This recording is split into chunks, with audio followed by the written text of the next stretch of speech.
Hello Internet, and welcome to the bonus episode of Pokémon Colosseum. I'd like to start by saying that Pokémon Colosseum's composer actually has a YouTube channel. His name is Sakasa Tawada.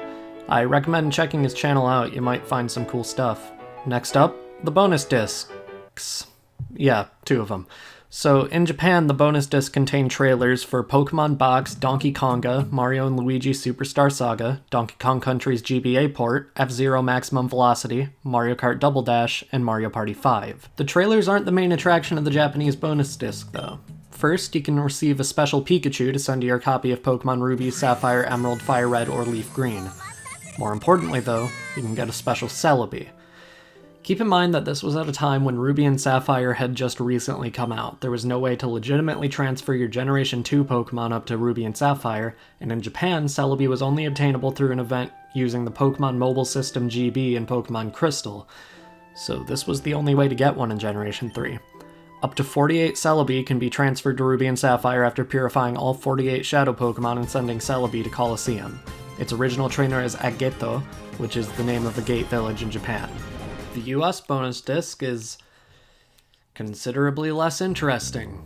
It contains trailers for Pokemon Colosseum and the movie Jirachi Wishmaker. Now, while I adore that particular Pokemon movie, this is way less cool than in Japan. Like, yeah, in this pre-order bonus disc, what I want to be able to see is a trailer for a game I already bought and a movie that's just going to be something I can purchase for $5 in a few months from the Target family aisle. But it's just so stupid. There is one cool part, though.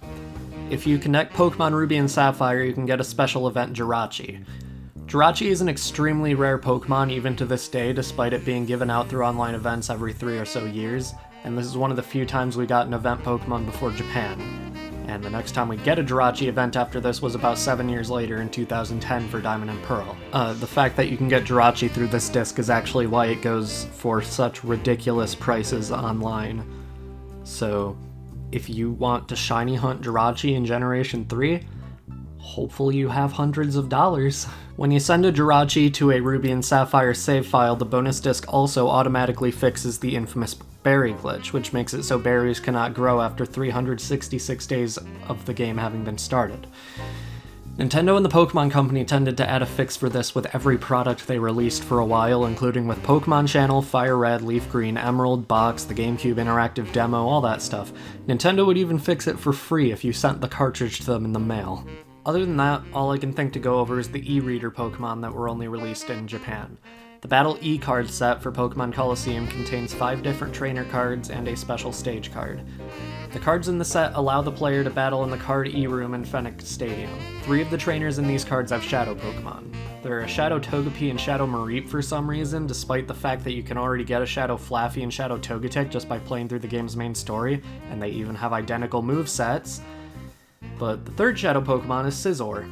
Scizor is a bug Steel-type Pokemon with good attack and decent speed. I don't want to go too in-depth with this bio because you're unlikely to ever be able to use a Scizor in this game through legitimate means. Just know that it's good, especially in a game like Colosseum where the only choices for bug types suck and where there are only 2 options for steel types at the most. I also just want to add that there is data for an unreleased 21st card with a battle against a Team Snag'em grunt named Goku.